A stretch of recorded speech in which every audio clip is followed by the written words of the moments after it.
Hello! On se retrouve aujourd'hui pour répondre à une question qu'il est primordial de se poser si vous investissez en bourse, et notamment si vous investissez avec un objectif précis.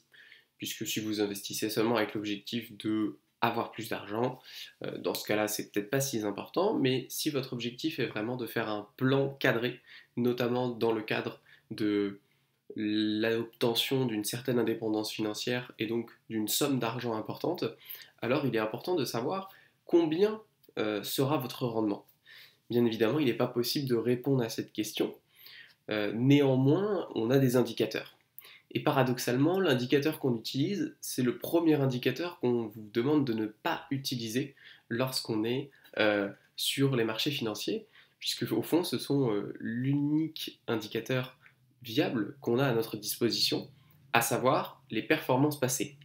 Alors qu'effectivement, on vous répétera toujours que les performances passées ne sont pas prédictibles des performances futures. Et c'est vrai. Cependant, quand on n'a que ça, eh bien on fait avec ça. Alors la question c'est combien rapporte la bourse? C'est-à-dire combien je peux espérer gagner en investissant en bourse au long terme de manière générale. C'est une question importante parce que forcément si le résultat est 2% ou 20%, mes calculs sont fondamentalement différents, notamment lorsque on factor in les intérêts composés. C'est d'autant plus important en termes de différence. Concrètement, on va prendre effectivement les deux indices qui sont les plus répandus. Premièrement, c'est l'indice qui a la plus grosse capitalisation, c'est le S&P 500, donc c'est les capitalisations américaines des 500 plus grosses entreprises en termes de poids financier. Et on peut aussi se référer à l'ETF MSCI World qui est très largement pondéré à 70% par à peu près les mêmes capitalisations, avec un petit peu plus de diversification sur les 30% restants sur d'autres pays, donc avec une meilleure diversification géographique. Le résultat est à peu près le même. Lors des dernières décennies, à peu près des derniers 70 ans, on se retrouve avec une performance annualisée de l'ordre de 10% par an. On pourrait s'arrêter là et dire que, très bien, la bourse rapporte 10% par an. C'est pas absurde de penser ça. Néanmoins, il faut déjà replacer ça dans le contexte historique. Puisque, comme on l'a dit précédemment, les performances passées ne sont pas prédictives des performances futures. Et pourquoi? Parce qu'il faut quand même reconnaître que même si 70 ans, c'est une période longue et donc ça représente certaines réalités et certains patterns, il faut admettre que ces 70 ans ont été d'une efficacité incroyable d'un point de vue financier pour générer de la technologie, générer de la productivité, générer de la croissance. Est-ce que les 70 ans à venir vont être capables de générer le même niveau de croissance, plus ou moins? On ne peut pas le savoir, bien évidemment. Certains argumenteront qu'avec l'intelligence artificielle, on va pouvoir multiplier par 10 le niveau de croissance parce qu'on va pouvoir optimiser des tonnes de process qui étaient jusqu'alors totalement suboptimales. Et il y a d'autres gens qui vont argumenter que, de par la raréfaction des ressources limitées de notre planète, on ne pourra pas obtenir le même niveau de croissance sur de telles durées. Les deux arguments se tiennent. Concrètement, on ne peut pas savoir. Néanmoins, c'est important de se dire que ce 10%, il est le fruit probablement d'une croissance économique très favorable. Mais partons, admettons, de ce 10%. Ce qu'il faut comprendre, c'est que c'est pas parce que l'indice gagne 10% que vous gagnez 10%. Et oui, puisqu'il y a ce qu'on appelle des impôts.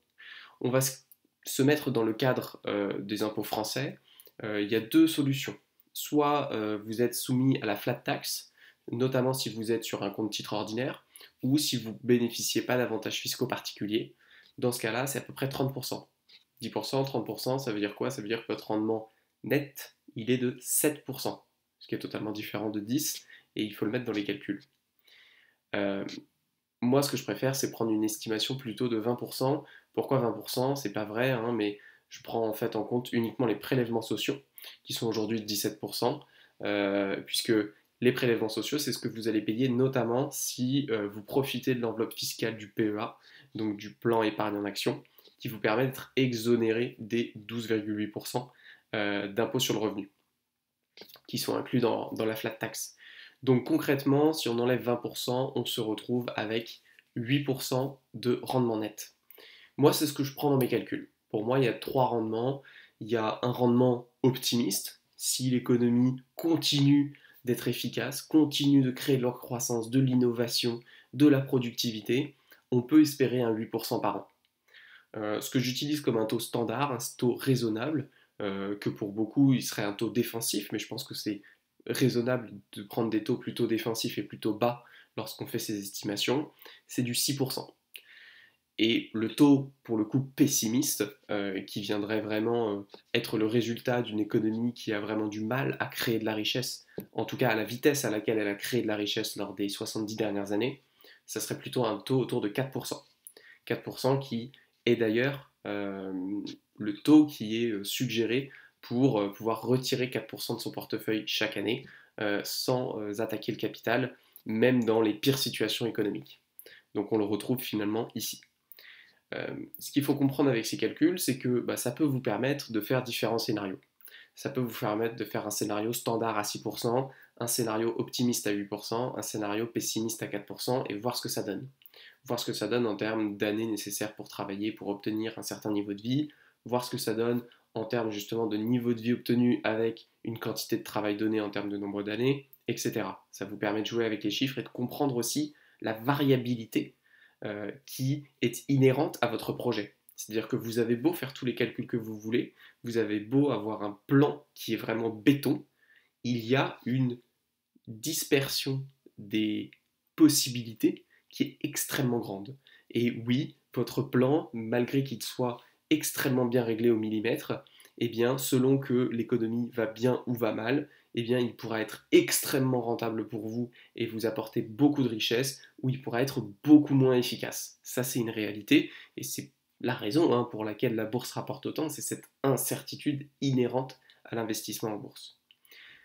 Il y a aussi une deuxième chose pour moi à retenir de ces chiffres-là et de combien rapporte la bourse, c'est ce 10% de base.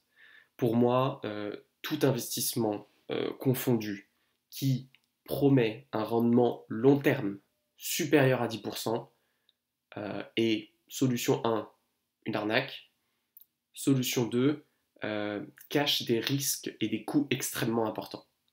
Il ne s'agit pas de dire que ça n'existe pas. La preuve la plus simple, c'est les crypto-monnaies. Les crypto-monnaies ont fait beaucoup plus que 10% par an. Mais elles cachent des risques beaucoup plus importants que la stabilité des actions financières. Il y a aussi des investissements, notamment des investissements immobiliers à levier, qui sont capables d'apporter beaucoup plus de 10% net. Parce que si vous avez un apport de 10% et que vous faites un emprunt à 90%, vous multipliez par 10 votre rendement. Donc il suffit que vous ayez 2% de renta et en fait vous faites 20% de renta. Donc oui, certes, c'est possible, mais vous avez les risques importants qui sont liés au levier et vous avez le travail qui est lié à l'investissement immobilier. Donc ça, ce sont des choses qui sont incluses dans le prix. Donc il ne s'agit pas de dire que tout investissement supérieur à 10% par an sur du long terme, ça n'existe pas. Il s'agit de dire que ça vient forcément avec des coûts supplémentaires. Et il faut, dès lors que l'on investit dans ces poches-là, avoir conscience de ces coûts et dire ok, c'est un coût que j'accepte de supporter pour avoir un rendement supérieur.